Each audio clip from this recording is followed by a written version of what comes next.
नमस्कार। संसदीय लोकतंत्र में कार्यपालिका की निगरानी और जवाबदेही तय करने के लिए विधायिका के पास कई तरह के तरीके हैं। उसमें प्रश्नकाल सबसे महत्वपूर्ण है। संसद के दोनों सदनों में प्रश्नकाल की कार्यवाही के दौरान विभिन्न विषयों से जुड़े सवाल पूछे जाते हैं, जिसका जवाब संबंधित मंत्रालयों की ओर से दिया जाता है।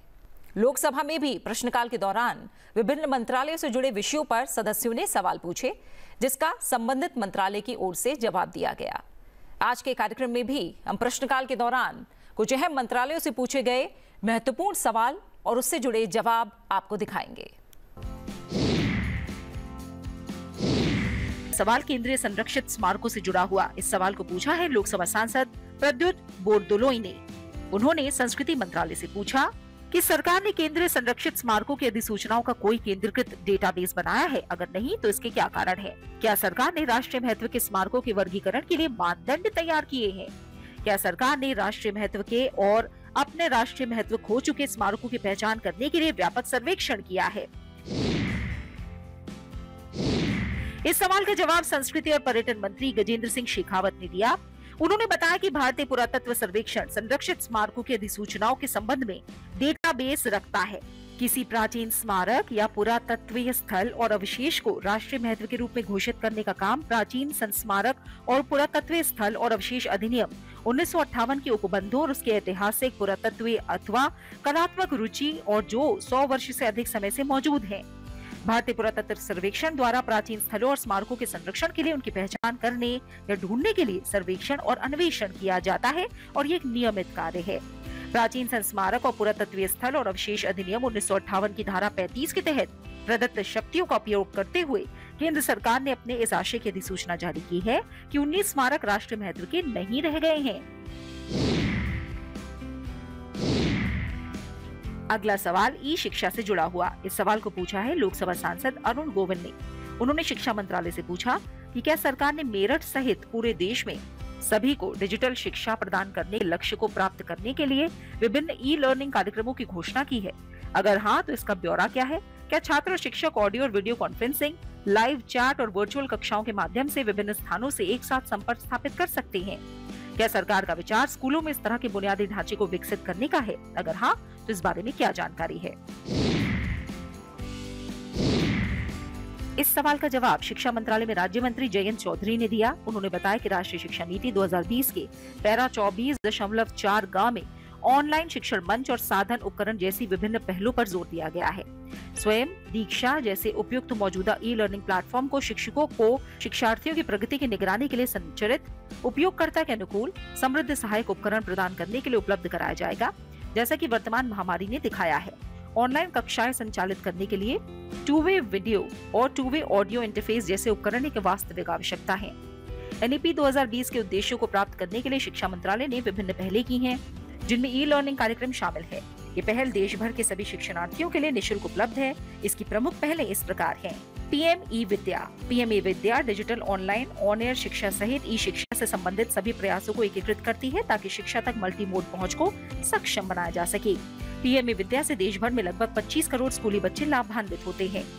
दीक्षा पोर्टल राज्यों, संघ राज्य क्षेत्रों में स्कूली शिक्षा के लिए गुणवत्तापूर्ण ई लर्निंग सामग्री और सभी ग्रेडों के लिए QR कोडेड एनर्जाइज्ड पाठ्य पुस्तकें प्रदान करने के लिए राष्ट्र का डिजिटल बुनियादी ढांचा। डीटीएच टीवी चैनल वित्त वर्ष 2022-23 के लिए केंद्रीय बजट घोषणा के अनुसार 12 डीटीएच चैनलों को 200 पीएम ई विद्या डीटीएच टीवी चैनलों तक विस्तारित किया गया है ताकि सभी राज्य, संघ राज्य क्षेत्र कक्षा 1 से 12 के लिए विभिन्न भारतीय भाषाओं में पूरक शिक्षा प्रदान कर सके। दृष्टि और श्रवण बाधितों के लिए डिजिटली सुगम्य सूचना प्रणाली और सांकेतिक भाषा पर विशेष ई सामग्री विकसित की गई है। ये NIOS की वेबसाइट और यूट्यूब पर उपलब्ध है।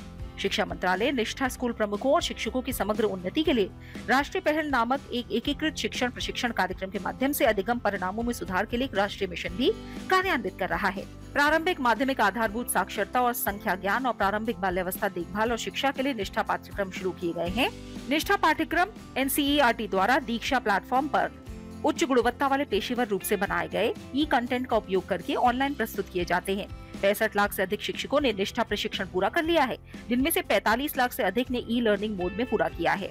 ICT के लिए राष्ट्रीय शिक्षा मिशन देश भर के सभी उच्चतर शिक्षा छात्रों के लिए बहु मॉडल दृष्टिकोण के माध्यम से उच्च गुणवत्ता वाली ई शिक्षा तक किसी भी समय कहीं भी पहुंच को सक्षम करने के लिए प्रमुख केंद्रीय क्षेत्र की योजना है, जिसे IIT मद्रास, दिल्ली विश्वविद्यालय, IIM बेंगलुरु और इग्नू जैसे कई अन्य शीर्ष संस्थानों के सहयोग से कार्यान्वित किया गया है। इसके अलावा समग्र शिक्षा की केंद्र प्रायोजित योजना के ICT और डिजिटल पहल घटक में कक्षा 6 से 12वीं वाले सरकारी और सरकारी सहायता प्राप्त स्कूल शामिल हैं, जो बजटीय प्रावधान की उपलब्धता के अधीन हैं। ICT लैब और स्कूलों में स्मार्ट क्लासरूम के विकल्पों के तहत वित्तीय सहायता प्रदान की जाती है। योजना के मानदंडों में आवर्ती और गैर आवर्ती दोनों घटकों की खरीद के लिए सहायता शामिल है, जैसे डिजिटल बोर्ड, स्मार्ट कक्षाएं, वर्चुअल कक्षाएं, ऑपरेटिंग सिस्टम और एप्लीकेशन सॉफ्टवेयर, दीक्षा के अनुरूप open source video conferencing software, internet connectivity, शिक्षकों का प्रशिक्षण आदि, जो ऑडियो और वीडियो कॉन्फ्रेंसिंग, लाइव चैट और वर्चुअल कक्षाओं के माध्यम से विभिन्न स्थानों से शिक्षकों, छात्रों और अन्य लोगों के बीच एक साथ बातचीत को सक्षम बनाता है। इस योजना के मानदंड समग्र.education.gov.in वेबसाइट पर भी उपलब्ध हैं। उत्तर प्रदेश सरकार द्वारा दी गई जानकारी के अनुसार मेरठ जिले में 141 स्मार्ट क्लासेस और 14 ICT लैब स्थापित की गई हैं।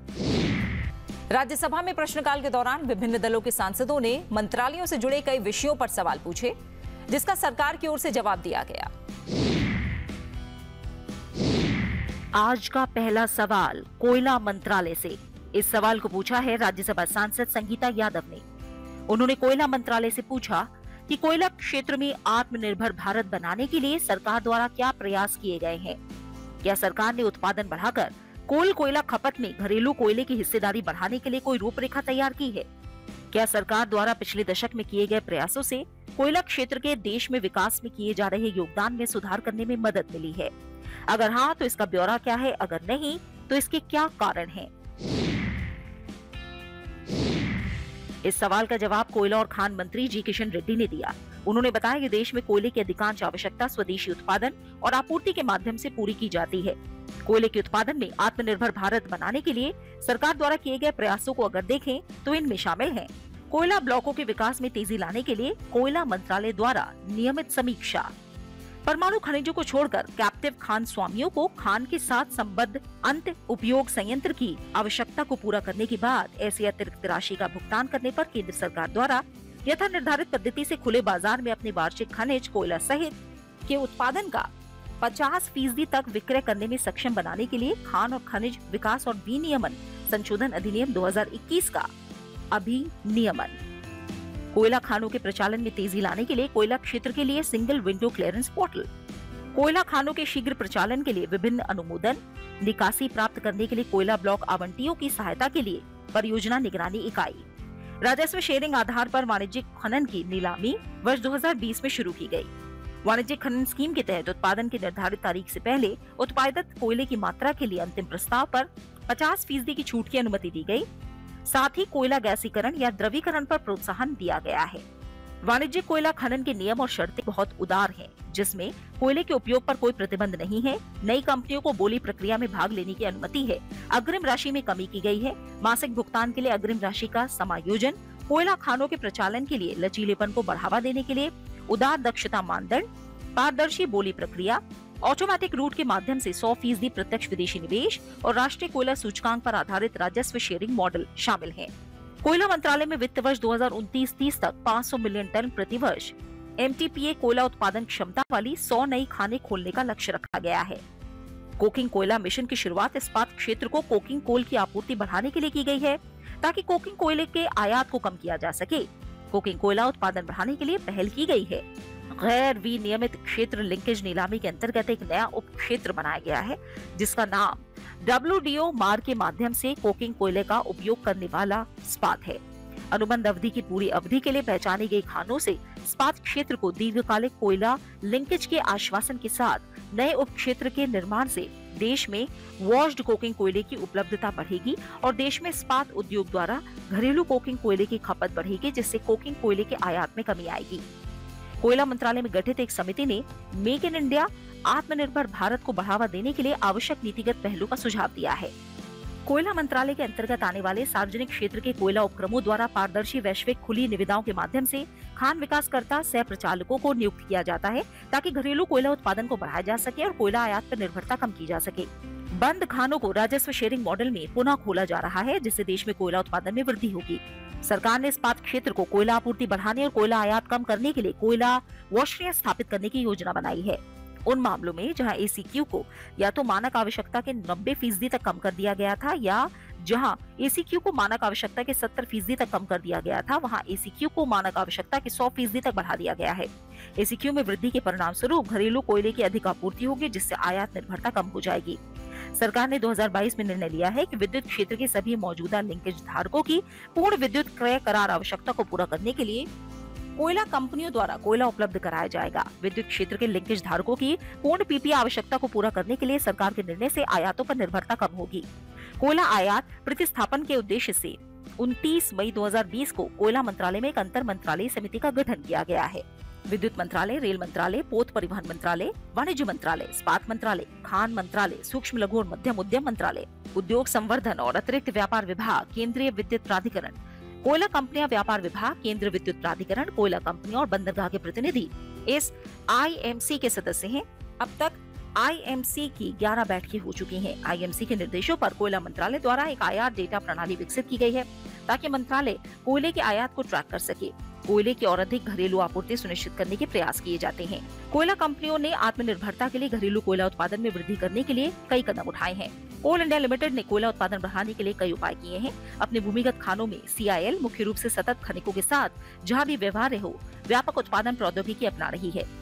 CIL ने बंद खानों की उपलब्धता को देखते हुए हाई वॉल खानों की भी योजना बनाई है। CIL जहां भी व्यवहार्य हो बड़ी क्षमता वाली UG खानों की भी योजना बना रही है। अपनी ओपन कास्ट खानों में CIL के पास पहले से ही उच्च क्षमता वाले एस्केवेटर, डंपरों और सतही खनिकों में अत्याधुनिक प्रौद्योगिकी है। नई परियोजनाओं को स्थापित करने और मौजूदा परियोजनाओं के प्रचालन के लिए सिंगरेनी कोयलरीज कंपनी लिमिटेड द्वारा नियमित रूप से संपर्क किया जा रहा है। ACCL ने कोयले की निकासी के लिए CHP crusher, mobile crusher, pre weigh bins जैसी अवसंरचना विकसित करने की कार्रवाई शुरू कर दी है। सरकार का ध्यान कोयले के घरेलू उत्पादन को बढ़ाने और देश में कोयले की गैर जरूरी आयात को समाप्त करने पर है। 2023-24 में अखिल भारतीय घरेलू कोयला उत्पादन वर्ष 2022-23 में 893 मीट्रिक टन की तुलना में लगभग 11.71% की वृद्धि के साथ 997 मीट्रिक टन था। इसके अलावा वर्तमान वित्त वर्ष जून 2024 तक में देश में पिछले वर्ष की इसी अवधि के दौरान 223.376 मीट्रिक टन की तुलना में लगभग 10.75% की वृद्धि के साथ 247 मीट्रिक टन कोयले का उत्पादन हुआ है। इसके अलावा देश में समग्र कोयला उत्पादन में 2013-14 में 565 मीट्रिक टन से 2023-24 में 997 मीट्रिक टन तक का बड़ा अंतर देखा गया है। अगला सवाल नमामि गंगे कार्यक्रम से जुड़ा हुआ। इस सवाल को पूछा है राज्यसभा सांसद नरेश बंसल ने। उन्होंने जल शक्ति मंत्रालय से पूछा कि नमामि गंगे कार्यक्रम की वर्तमान स्थिति क्या है और इस योजना के आरंभ से लेकर अब तक उठाए गए कदमों, शुरू की गई परियोजनाओं, अनुमोदित और जारी की गई निधियों और उपलब्धियों का ब्यौरा क्या है और गंगा नदी के पुनरुद्धार के लिए जैव विविधता संरक्षण में सुधार के लिए क्या कदम उठाए गए हैं। इस सवाल का जवाब जल शक्ति राज्य मंत्री राजभूषण चौधरी ने दिया। उन्होंने बताया कि गंगा और उसकी सहायक नदियों के प्रदूषण की रोकथाम के लिए नमामि गंगे कार्यक्रम के तहत राष्ट्रीय स्वच्छ गंगा मिशन की अद्यतन स्थिति और उठाए गए कदमों का ब्यौरा इस प्रकार है। जून 2024 की स्थिति के अनुसार 39,080 करोड़ रुपए की अनुमानित लागत से कुल 467 परियोजनाओं को मंजूरी दी गई है, जिनमें से 292 परियोजनाएं पूरी हो चुकी हैं। इनका संचालन किया जा रहा है। सीवेज ट्रीटमेंट प्लांट के निर्माण और पुनर्वास के लिए 32,070 करोड़ रुपए की लागत वाली कुल 200 सीवरेज अवसंरचनात्मक परियोजनाएं आरंभ की गई हैं। इस प्लांट की उपचार क्षमता 6,217 मिलियन लीटर प्रतिदिन है, जिसमें 5,282 किलोमीटर लंबे सीवरेज का नेटवर्क शामिल है। इनमें से 4,527 किलोमीटर लंबे सीवरेज नेटवर्क के साथ 3,241 MLD क्षमता वाले 120 STP का कार्य पूरा हो चुका है। गंगा और उसकी सहायक नदियों के मुख्य धारा वाले राज्यों में सक्रिय अत्यंत प्रदूषणकारी उद्योगों का वार्षिक निरीक्षण 2017 से किया जा रहा है। इन प्रयासों के परिणाम स्वरूप BOD का स्तर 2017 में 26 टन प्रतिदिन से घटकर वर्ष 2022 में 13.73 TPD हो गया और अपशिष्ट निर्वहन वर्ष 2017 के 349 MLD से लगभग 28.6% घटकर वर्ष 2022 में 249.31 MLD हो गया है। गंगा और यमुना नदी पर जल की गुणवत्ता, सीवेज ट्रीटमेंट प्लांट के निष्पादन आदि की निरंतर मॉनिटरिंग के लिए कुल 139 जिला गंगा समितियों का गठन किया गया है, जिसके द्वारा नियमित रूप से 4M यानी मंथली, मैंडेटेड, मिनिटेड और मॉनिटर्ड बैठकें आयोजित की जाती हैं। जून 2024 तक 3032 से अधिक बैठकें आयोजित की जा चुकी हैं।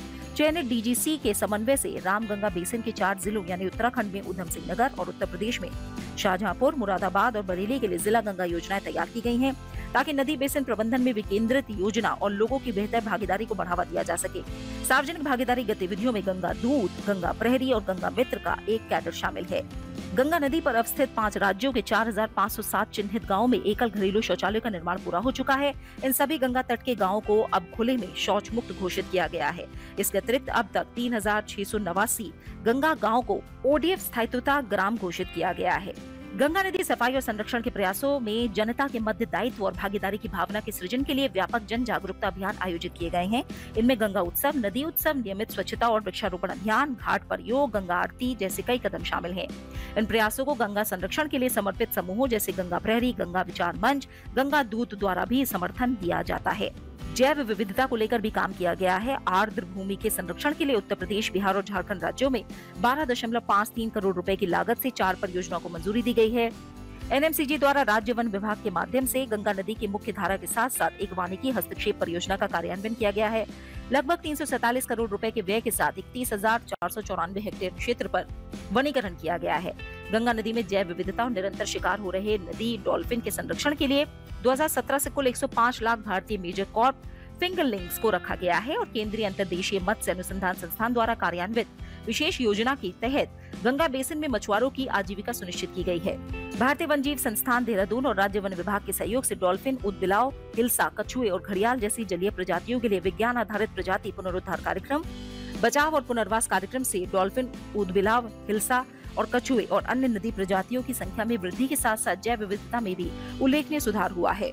उत्तर प्रदेश राज्य में एनएमसीजी और उसके अनिवार्य कार्य जैसे मृदा कटाव को रोकने के लिए वृक्षारोपण, जन जागरूकता, भागीदारी अभियानों का प्रबंधन, जैव विविधता संरक्षण के लिए संवेदनशील नदियों के क्षेत्रों में गश्त करने, घाटों की गश्त आदि करने में सहायता के लिए गंगा टास्क फोर्स का गठन किया गया था।